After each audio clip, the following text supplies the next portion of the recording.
how to post a service on Facebook Marketplace. Hello everyone, this is Sabrina here to help you today. So without any further ado, let's get right into the video. So first, launch your Facebook application, and after that, go to your marketplace. Go to your Facebook Marketplace, and then what you will have to do in order to sell is simply tap on sell. Now your new listing form will appear.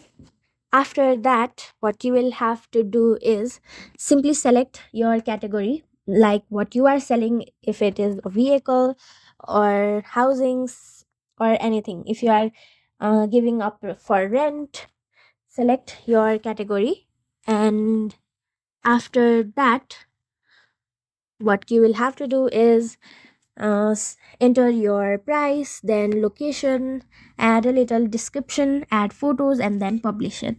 So that's how you do it.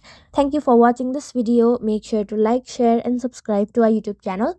If you got any questions, comment them down, and I'll catch you in the next one.